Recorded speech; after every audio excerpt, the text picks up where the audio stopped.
Hey, what's going on, everybody? Carnage 606 reporting in, and this is how to learn characters in Tekken 7. Just want to go over a few things real quick. Nothing too difficult, just the basics. Alright.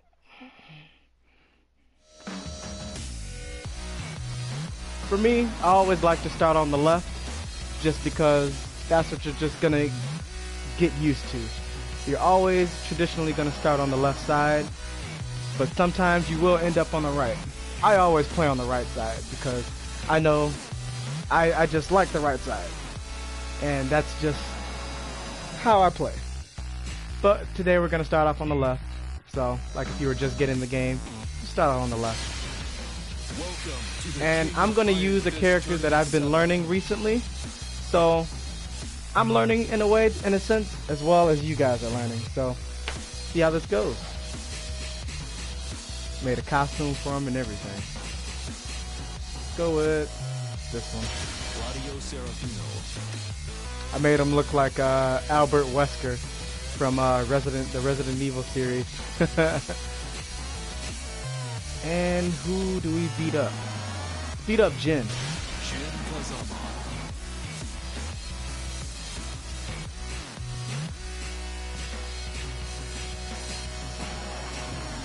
And I'm gonna pick a stage that has walls. Those are also stages you want to get used to. Because when you're doing a combo and you end up pushing your opposing character to the wall, that will, change up how your combo ends usually. So sometimes you won't be able to finish it just because they bounce off the wall, or at a certain angle where you can't continue your combo to hit them. You know what I'm saying? So, alright. First things first, usually when I learn a new character, I just like mess around before I even look at the move list. I just kind of press buttons just so I can get used to him a little bit. Like the first time I used him, I didn't know what that meant, that offset. But later on, I learned that that is a stance.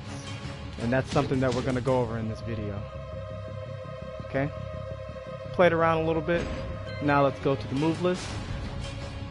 So, generally, in Tekken 7, you can pretty much press X on any move, and they'll even show you how to do it, along with the buttons, and what the move looks like, which I love about this game. It's always been like that, and I'm glad that they've done that in this newer game too.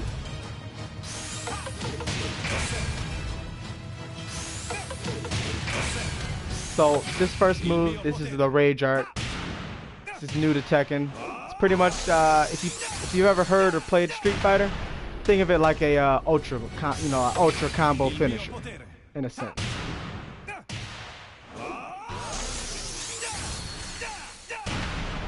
Pretty cool. And this is the Rage Drive. Usually this sets you up for more combos while you're in Rage mode. Oh yeah, by the way, you can only do both of these moves while you're in Rage mode.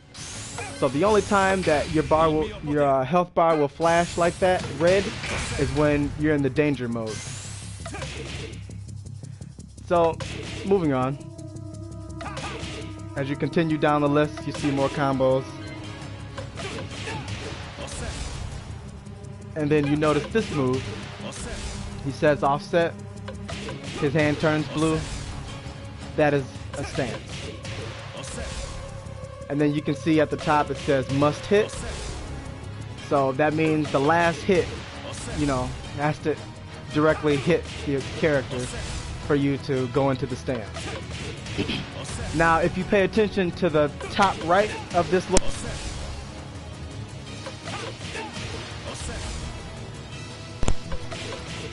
my bad, pulled my mic out for a second. Now, if you pay attention to the top right of this bar, you'll see like that little green, that green square that has like a swirl in it and like a character. Looks like the character spinning. That means that the end of this combo sets you up for a bound. Now in this game, the bound system has changed from the recent Tekken, just because they, how do you say, the characters, when they're knocked down to the ground or when they bounce up, they're knocked back a little bit farther. So it's a little different from the other games just because you have to do certain moves to reach that character, or you have to sprint up to them to continue a combo. So anytime you see that little green square, pretty much it lets you know that that sets that character up for a bound for you to do more combos after they've been, you know, knocked up in the air with a launcher or something of the sort, or even caught off with a counter hit. So we continue to move down the list. We see the green square again. So this move is also another pretty much bounder, or you can say combo starter, whatever you want to say, whatever you want to call it.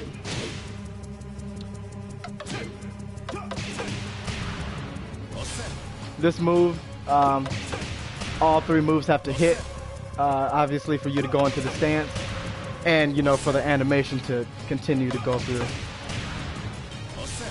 So this is a move that you would only want to use if you know you're going to hit your opponent with it, pretty much. I'm not sure how the frames affect the move.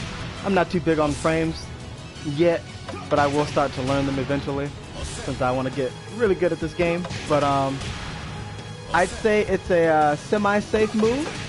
You can usually block after the first hit if they end up blocking it. So I'd say you're it's a 50-50 chance that you'll be safe, pretty much. So we continue to go down the move list. And then, you know, obviously you can go back and, you know, if you see a move that you like, try it out. You know what I'm saying? Just to make sure that you get it.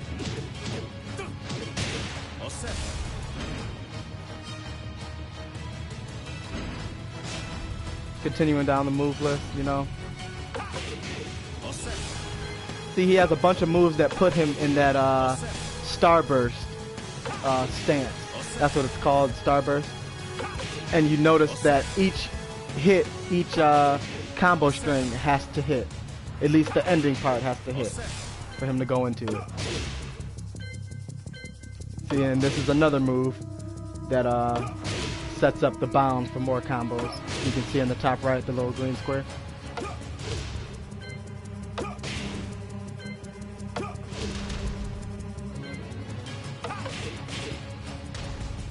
This right here is a launcher, and that's usually how you would want to start off a lot of your combos. It's usually like popping someone up in the air, then doing slight combo strings in the middle, and then ending it with a bound. And the bound are these green moves up here with the little green square. So that's how you would want to end the combo, or not end it, but I guess continue it. And then after they bounce off the ground, you can hit them with something else, as long as it reaches them. So, yep, that's the launcher.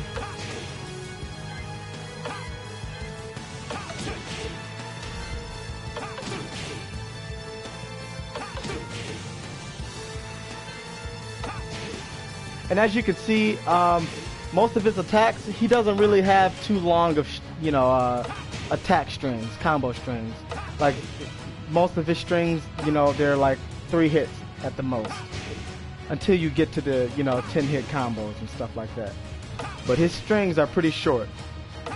So with knowing that, you can set up your opponent for different combos by either not completing the string all the way and hitting them with a faster move afterwards, or just hitting them with a launcher in the middle of your string. Like, instead of completing, you know, all 3 hits, you know, just hit them with a launcher. So like, see how that's a 3-string combo? That's a 3-hit combo. Instead of finishing it, you can stop in the middle, do a launcher, launch them up in the air, or even better, oops, sorry, even better. So you can even do that.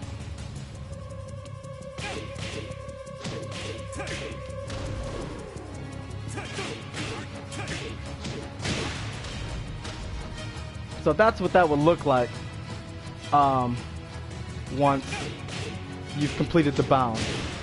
The bound makes them spin, and then they hit the ground, and then from there you can continue a combo. You just have to reach them. You have to be able to reach them. So what I mean by that is you may have to get a running start, but then hit them with a mid string that will connect when, you know, their legs pop up in the air.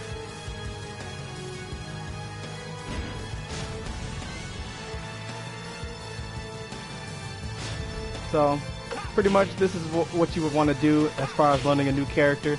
You want to just go down the move list, you know, learn a good set of moves that you can, you know, memorize, I guess. Whatever helps you memorize it, you know, do it your way. This is my way of doing it, you know. I just go down the move list, and then if it's something I like, I'll try it, then I go back. Want to always make sure you know some different types of lows, because you want to mix up. You want to always have mix-ups with your characters. So it's not always just punches or just kicks, you know, mid to highs. There's also lows that can also set you up for, you know, bounds and other types of combos and counter hits. So learning lows is a good way to, I guess, agitate your opponent, because you always want to, depending on your character. So Claudio, the character I'm using, he is considered a poking character. He has a lot of moves that are fast like that, that just kind of, you know, harass the enemy. So characters like him, you only want to use, you don't want to really finish all your strings until, you know, you catch your opponent off guard. So a lot of moves like that, and then he has a couple of counter hits that'll also set up your opponent for combos if they try to attack you in the middle of your counter hit. So he's a pretty cool character. You just always want to make sure you know a bunch of different mix-ups. It's not all just, you know, highs and mid kicks and launchers, because people can just block that, you know. You can also grab too, but that's only going to do you a certain amount of damage, you know, 35, 40, depending on the character. But if you have like a character like King, or, you know, different characters that have grab combos, then you can deal out some more damage and mix it up with that. But you should just try to stick with what you know that your character can do, and try to just expand off of that, pretty much. So pretty much what I'm saying is,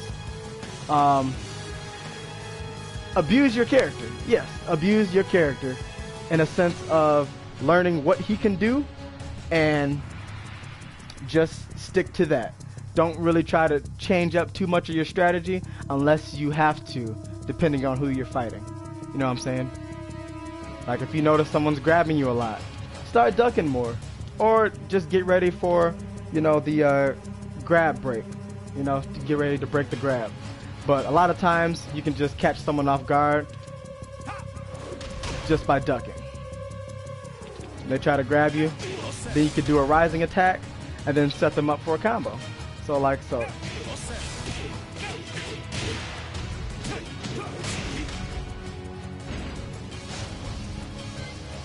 So when you continue to go throughout the move list, blah blah blah blah blah, you get to the moves that, depending on what character you use, characters have stances, depending on the characters that you use. I'm not sure if all characters do or not. They might. I just can't tell you because I don't play with everybody, but I have a good roster, and I'd say a good number of them do have stances. So that's one thing that I can't stress enough. If your character has a stance, you want to go into that stance, I wouldn't say as much as possible, but pretty often in a fight.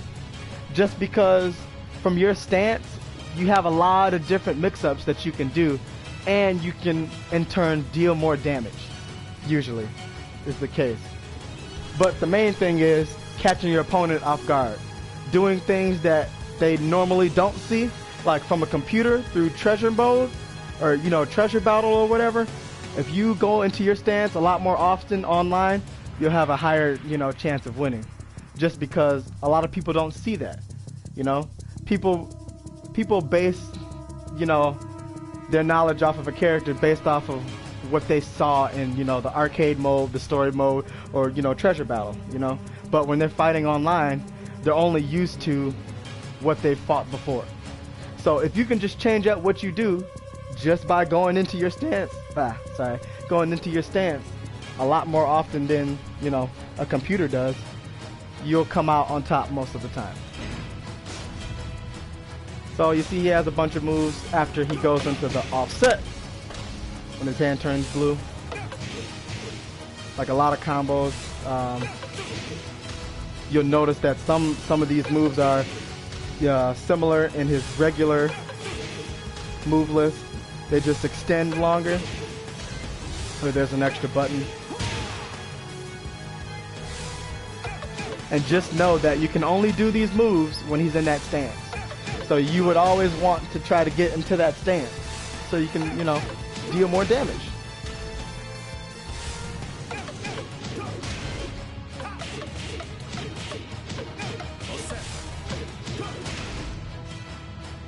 After, your stances usually and your grabs, you get to your 10-hit combo.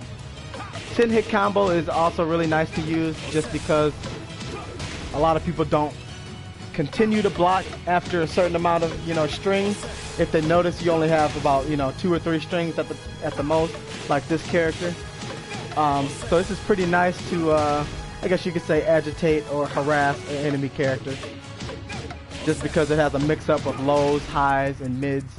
And usually if you catch them with a certain part of your combo, you can continue as long as you memorized how to continue the 10 hit.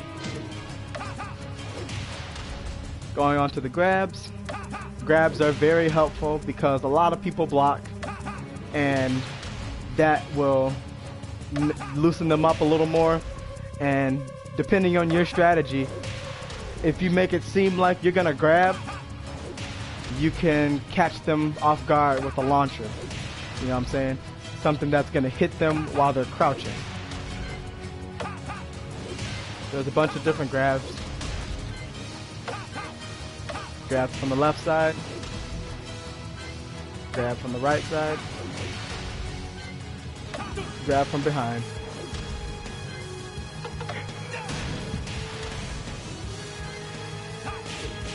Now the sample combos are really nice because they start you off. They give you, something that you can work with. It's kind of like a beginner's tool to dealing more damage to start you off with combos pretty much. And it even shows you the inputs and everything of how to do all the combos and stuff, which is pretty nice. So this is really nice when you're trying to figure out a character just because it gives you something to look at, it gives you something to start off with. But off of that, you can make your own combos usually. You know what I'm saying? You can mix it up. Like you don't have to follow the sample combos, down to the T. You can use parts of it into your own combos. You know what I'm saying? It's just the more that you play, the more you learn. And the more you get used to it, the better you'll get at the game.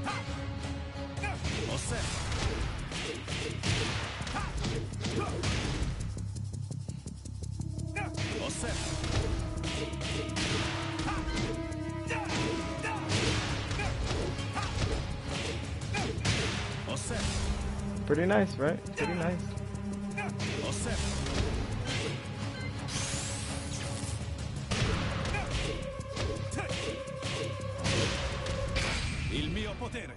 This is pretty cool. Every character has a sample combo that will lead them into their rage drive combo. Both into the rage art and the rage combo. Sorry. So that was the rage art. This one's the rage combo.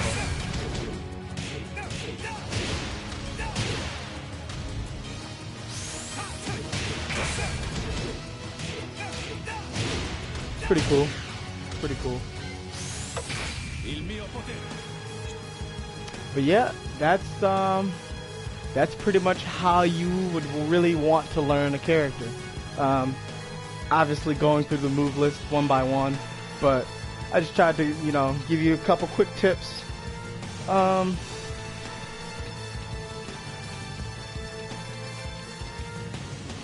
And from there, I mean, honestly, just play around. Just be casual. You don't have, like I said, you don't have to follow each combo, like each sample combo, down to the T. You can make up your own stuff. Like I have a couple things I can do. And then that leads me into the stance. And from the stance, I can, what can I do?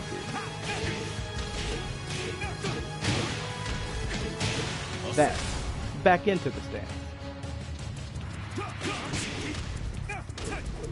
Oop. And pretty much just know when you're playing around and stuff like that, you pretty much know when to use certain moves. I wouldn't say try to use every move in every fight that you're in, but I would say at least know how to do 90-95% of the moves in the move list, just so you can adapt to whoever you're fighting against, because you're not going to always use every move, you know what I'm saying? Depending on who you're fighting, you're going to have to mix it up. Everybody's different, but now keep in mind, if they keep falling for the same setups that you do, you don't have to mix it up. You can keep doing what you're doing until they start to learn. When they start to, learn what you're doing, then you can, experiment and do other moves, that's going to obviously throw off the other characters, because that's what's going to keep your ranking. That's what's going to keep you going up.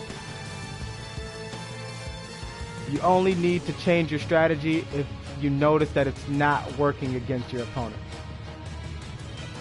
So pretty much you can keep like if you have a consistent sound strategy, like if you had it down packed and it's working, 90% of the time, then you won't need to, change what you're doing at all. But obviously you're gonna run into some, people that you never thought that would never fall for your, tricks and everything. So you're gonna obviously have to switch it up. But yep, that's my beginner's guide tutorial for learning characters in Tekken 7. That was my first tutorial video of a fighting game.